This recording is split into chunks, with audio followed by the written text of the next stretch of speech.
vedare tinokuchingamidzai zvekare kune chimwe chirongwa pano paZim Facebook Secrets and Confessions. Tadzoka zvekare nemamwe mamessages. Regedzai tibva tapinda mumamessages edu atadzoka takakubatirai.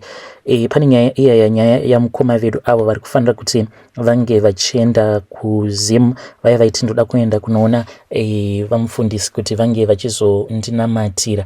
Nyaya iripo ndeyekuti mukoma vedu ava ivo havana mari yetransport yekuti vange vachikwanisa kuenda kumusha. Saka ndikukumbirawo kune avo vanokwanisa, you can come to my inbox toita mudeme neniwo I will try kuti ndinge ndichibvisawo pashoma ipapo pandinapo. Saka havana mari yebhazi yekuti vakwanise kuenda kumusha, saka ngativabatsirei mukoma vedu ava.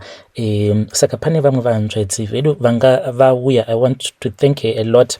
Vanzvedzi vedu ava, she was willing kuti vange vachibatsira mukoma vedu ava, then in the family mava mazoita an emergency. Saka let us also remember her in our prayers. So kune avo vanokwanisa kuuya kuinbox kwangu so that tinge tichibatsirana tichiita mudeme, please come. It does not matter kuti how much you bring, you can just come, then tovataunganidza mari yacho, then vobva vakwanisa kuenda kumusha. Saka mukoma vedu ava vari muPolokwane, since vari muLimpopo, I think zvinenge zviri easy kuti vange vachizoenda kumusha namunenzva. So we will make a plan yekuti vange vachienda kunotorwa, because is about 60 kilometers out of Polokwane, then vakangopinda muPolokwane vobva vatoendeswa pana munenzva. So ndiri kukumbirawo kuti vedare kune avo vose vanenge vachida kungoita a contribution, no matter how small it is, you can bring that contribution, then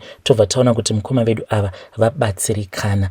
Regedzai tibva tapinda mumamessages edu atadzoka takakubatirai. Message yedu yekutanga yakamira sekudai so: hanzi makadi zvenyu mukoma, inini ndiri mudzimai ane makore 31 years ekuberekwa, ndine murume wangu nevana 3. Zvino dambudziko rangu rakamira seizvi: tichiroorana nemurume wangu tainge tiri vanhu vainge vachitambura zvekuti takatombosvika pakudya sadza nesalt pasina kana hama yaitibatsira, asi nemurume taiwirirana. 2018 murume akabva azoenda kunokorokoza nevamwe vehukama zvekungosangana kumusha zviya, vakabva vaita mari yainge ichikwana kuita $3,000 ndokubva tatenga pastand, iye murume aida motikari. Sezvisinei ndo pakatanga dambudziko rangu. Murume wangu akabva azoitwa manager pamine, ipapo pavakambowana mari, so aikokwa kumabira evaridzi vemine achienda achibva atanga kugara nemumwe mukadzi. So takabva tatanga kunetsana,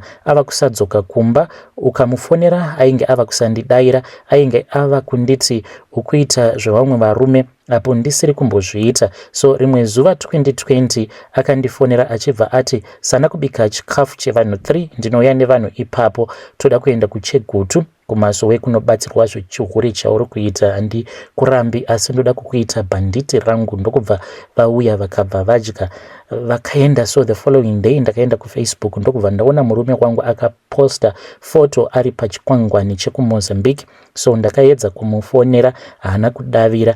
Vakagara madays, ndokuzodzoka day number 4. So haana kusvikira kumba, akasvikira kumba kwaainge ava kugara. Paakazoya kumba akauya nembiya, bute nemucheka weblack nemucheka wered nemucheka wewhite, uya unoshandiswa nevanhu vane mashavi, manewspapers nebute. Ndokubva ati hakuna mari inoshanda pano isina kudarika nemumbiya iyi. Mumbiya macho manga makaiswa zvinhu izvozvo zvandataura pamusoro. Aiva nechimwe chinenge chizinga chehuchi chaibuda chega mafuta, aingopukutira kumeso. Ndakamubvunza kuti ko zvamaiti mukuenda kuChegutu, saka kwamakaenda makanonzi chii pamusoro pangu? Akati vakanditi kana patapata rikadembuka tsvaka rimwe. Mukoma, upenyu hwakabva hwatanga kundiomera zvekuti chikafu ndaichiwana, asi murume ainge ava kundiita kunge nhapwa. Takagara makore 2 achibva aenda kuchechi kwandaienda kunokumbira kurasiswa zvinhu zviya zvaakabva nazvo kuMozambique. Hanzi hazvisi kundipa mari asi zviri kundiwanzira vakadzi. Ndokubva ndadaidzwa zvikanoraswa kurwizi, asi chaaizora kumeso akati akazochirasa ega pachuru. Kubva ipapozve zvinhu zvakaita wese, haagari pamba haafoni, mukamufonera haadaviri. Ndatambura mukoma Nashi kumaprofita ndoudzwa kuti murume wangu akanokugadzirai kuti aite mari. Ndasvika pakushaya zano nekuti ndo zvandiri kuudziwa. Kundiso hapana, pavana vangu pane anoona zvinotyisa usiku chero masikati. Pamba tinonetsana everyday, chero asina kudzoka kumba. Pamba pakambotsva nemoto watisingazivi kuti moto uyu wakabva nepi. Zvakawanda zviri kuitika. Murume wangu ari kundiraramisa upenyu hwekuti ari mujeri ari nani. Hama dzangu nedzake dzakamukoniwa kumutsiura. Maitiro anoita sekuti ini ndini ndakaiswa mhepo nekuti anotogara nemumwe mukadzi. Mukoma zvakandiomera zvekuti ndombofunga kuzviuraya nekuti ndiri kushaya angandibatsirawo. So nekukutevererai paYouTube ndoona muchibatsirawo vamwe. Ndingafare kana mukanditsvakirawo muprofita angapedzawo dambudziko iri randiinaro. Mubedroom chaimo handimuzivi. Musi waanouya kumba ukada kumubatawo anototsamwa otoenda ega. Ndega ndakatombofunga kuti pamwe akanditsvakira chinhu chinorara neni. Kana musi waanouya achida zvekurara neni, dzimwe nguva ndinobleeda black chero. Asi ndinoshandisa family planning. Ndombofunga kusiya marriage iyi. Ndobva ndafunga kuti anondida ndakagadzirwa ndiani. Vamwene navatete nehama dzake dzinondida, asi zvakaoma kudiwa nehama. Murume asinei neni. Mari anoita yakawandisa, asi ini ndinoiwana. Ndashungurudzika zvekuti dzimwe nguva ndombofunga mweya wekuzviuraya. Izvezvi ndakatenga cup yeSainet yandinogara nayo mumba. Ndakangomirira kuzvipfuudza hangu. Ndaomerwa neupenyu. Vedare ndo message iyo yandakatumidzirwa ichibva kuna vahanzvadzi vedu. Please ngatizame kuti tinge tichitaura navo mucomment section. Zvakangooma hazvo vedu wese vabva vazonyora kuti foni yangu yapera moto, magetsi aenda makuseni, so ndambochajisa pasola ikaita mabhazi mashoma.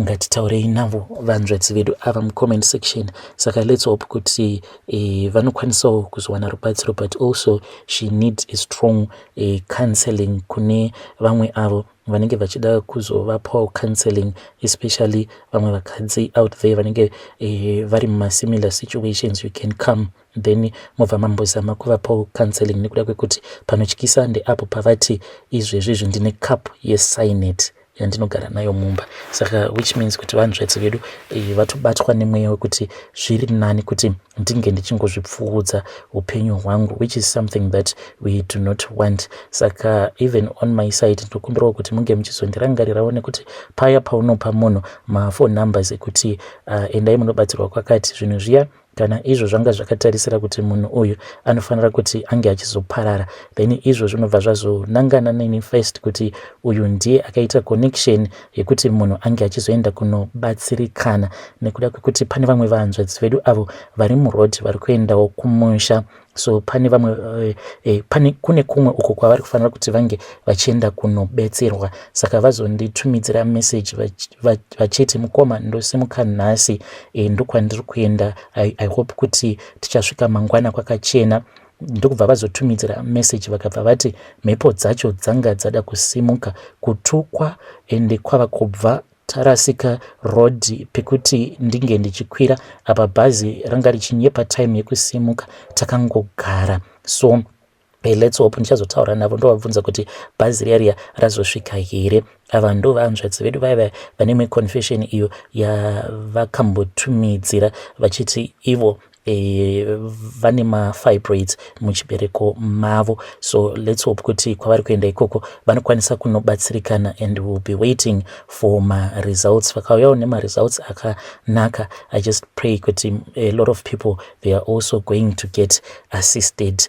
Zvakangoma hazvo vedu we. Rekedzai tibva taenda panyedu inotevera. Nyedu inotevera yakamira sekudai so. Hanzi makadi zvenyu mukoma, ndinokumbirawo kuti munge muchizondiposterawo nyaya yangu makavika chitupa changu. Ndiri mukadzi ane makore 35 ekuberekwa, ndine vana 2.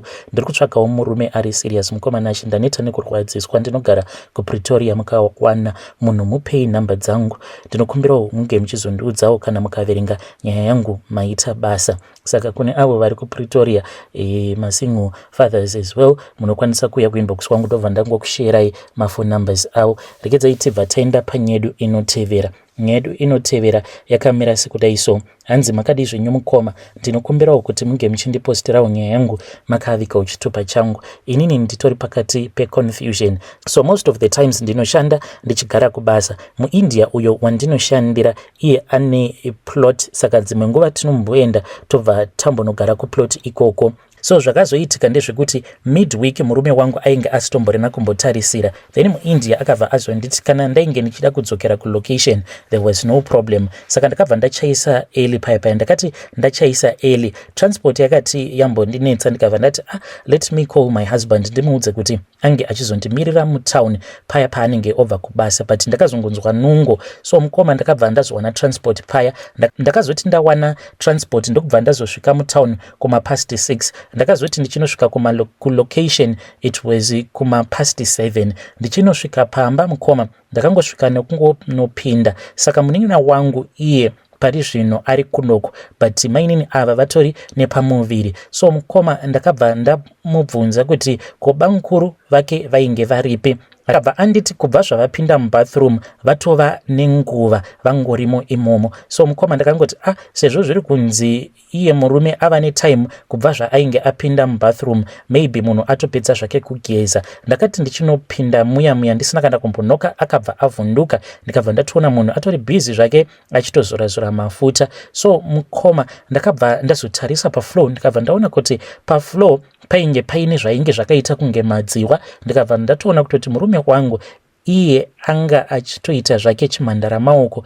Ndikabva ndangotiwo ameno, but ndakabva ndazonotora foni yake. Ndakati ndatora foni yake ndichitobuda mubathroom ndokubva ndazonoi-unlocka ndichinopinda mubedroom. Chakandinetsa mukoma ndechekuti pane mamwe mapictures awo, one of the picture iro raainge akazuma. Picture iri mukoma ndere munin'ina wangu, zviya zvekuti munhu anoisa picture rake pastatus obva wazoisa screenshot anga akaita kuzuma because munin'ina wangu papicture iroro ainge akatorwa akaita zvekugara akapfeka skirt. Saka murume ainge akaita kuzuma picture iroro. Mukoma nacho ndakabva ndangoloka foni ndokubva ndangoisiyawo. Saka iye up to now haana kana kumbondipa any explanation kuti izvo zvandakasangana nazvo mufoni make zvinomboreveiko. So ndiri kukumbirawo kuti vedare renyu vange vachindibatsirawo zvinhu zvazvadai. What am I supposed to do? Murume ndinofanira kuti ndinge ndichimukonfronta here kana kuti ndombomira kumubvunza? Vedawo kuti vedare renyu vange vachizondibatsirawo. Hey vedare, ndo message iyo yandakatumidzirwa ichibva kuna vanzvadzi vedu. Ngatizamei kuti tinge tichitaura navo vanzvadzi vedu ava mucomment section. Zvakangooma hazvo vedu we. Regedzai tibva taenda panyedu inotevera. Nyedu inotevera yakamira sekudai so. Hanzi makadi zvenyu mukoma, ndinokumbirawo kuti munge muchindipostirawo nyaya yangu makavika uchitupa changu. So mukoma, izvi ndo zvatakamboita inini neumwe musikana uyo ainge ari musikana wedu webasa. Zvinhu izvi zvakaitika pandainge ndichiri form 2. Zvakaitika mukoma nacho ndezvekudai so. Mumba maigara muine mari. At that time mama vangu vainge vatori neeco cash uye zvekare vainge vaine maflea markets vachiita zvekare zveuchange money. Saka pamba mari yaingogara yakawanda. Zvadaro mukoma nashe ndipo apo patakazosarudza kuti taifanira kuti tinge tichimboita tichibira muchembere mari. This was after ndaudzwa nekamwe kamunin'ina kangu kuti kainge kakaba 20 US. Mama vainge vasina kutombozviona kuti vainge vabirwa mari. Saka takabva tazoba mari yatakaba mukoma nashe yainge yakawanda. But at the end of the day munhu akazoblemwa namama. Vakabva vati iwewe dai wanga usiri hanzvadzi yangu ndingadai ndakusungisa. Ipapo mukoma takabva tazoba mari yainge ichikwana iyo kuita $500 US. Takati taba mari iyoyo then tikabva tazogovana nemusikana uyo ainge achishanda pamba pedu ari musikana webasa. Tagoverana mari iyoyo ndokubva tazoviga mari iyaya takazotoishandisa mushure mekunge sekuru ava vazodzingwa pamba. Sekuru ava mukoma vainge vachifanira kuti vange vachizopedzisa kosi yavo yemechanics yavainge vachiita vachiendeswa kucollege naamai vangu. Amai vakabva varamba, vakabva vati uri benzi remunhu, apa ndiri busy ndiri kukudzidzisa then over wandibira mari. Saka witness iyo yakazowitnessa kuti ivo sekuru ndo vainge vaba mari. Witness yacho yainge iri umwe musikana uyo ainge achidanana navo sekuru. Saka ivo sekuru vakati inini mari iyi ndaiwana mushure mekunge tabira bosi vedu. Saka vairatidza kuti ivo vaipota vachiita madhiri because vainge vaine umwe murume uyo uko kwavaipota vachinoita zveusipanera boy. So it seems as if vaipota vachisunungura maparts padzimotikari then vobva vazotengesa. Saka amai pavakati handei tinge tichinobvunza bosi vako kuti ichokwadi here, vakabva vati kana sisi kana tikaenda tose ndinobva ndazonosungisiwa. Saka vakabva vazoramba ivo sekuru. Saka musikana uya wasekuru ndiye akazotipira kuna mama kuti munhu uyu ndakatomuona aine mari yakawanda achitonditi ainge achida kuti tinge tichienda kuma-outings. Saka vakabva vatongonzi uri benzi ndokubva vadzoserwa kumusha. Havana havo kuzobvuma kudzokera kumusha, vakabva vazotanga kushanda somewhere else. Kana certificate rehumechanics havatomborina, vakazotongaitawo zvehumakanika zvekudzidzira murodhi. Nanhasi uno sekuru vangu ava namama vakatovengana. Vedare ndo message iyo yandakatumidzirwa ichibva kuna vahanzvadzi vedu. Zvakangooma hazvo vedu we hanzi ivo mama vanongogara vachingoti the reason as to why ndichiri kungotaura naye inhau yekuti ukama haugezwi neropa, but dai zvanga zvisiri izvo ndingadai ndisisina kana dhiri naye. Ngatizamei kuti tinge tichitaura navo vahanzvadzi vedu ava mucomment section. Redzai tibva taenda panyedu inotevera. Nyedu inotevera yakamira sekudai. Hanzi makadi zvenyu mukoma, ndinokumbirawo kuti munge muchindipostirawo nyaya yangu makaviga chitupa changu. Ndauyawo pano neconfession yangu iyo yandiinayo. Ininiwo ndine umwe musikana uyo wandiri kudanana naye ende anondida zvekurevesa. Musikana uyo mukoma, iye kana ndichitarisa basa randinoita nebasa raanoita, iye atori nemari kutondidarika. Saka mukoma, nyaya iripo ndeyekuti I have been keeping here for a secret for a very long time because ndinotya kuti kana ndikaudza vanhu veukama kuti kunoku ndine munhu wangu wandiri kufambidzana naye wemuno muSouth Africa, zvimwe kuda vanokwanisa kuzoti zvandava kuita zvine chirombe mukati. Asi inini hati target yangu iri kuti sezvo musikana uyu ava nepamuviri, nhumbu yacho yatova ne3 months, kana pakazozvarwa mwana zvimwe kuda ndinokwanisa kuzoitawo chitupa chemuno. I know kuti it is going to take a very long time, but ndinongoziva kuti once inini naye tikachata ndinenge ndatovawo nechipemiti chemuno so that ndige ndichizokwanisa kuzvi-upgrade. Plani iyi yandiinayo nhai mhuri yeZimbabwe inokwanisa kubudirira here? Ndinokumbirawo kuti munge muchizondibatsirawo mucomment section. Kune vedare ndo message iyo yandakatumidzirwa ichibva kuna mukoma vedu. Please ngatizamei kuti tinge tichitaura navo mukoma vedu ava mucomment section.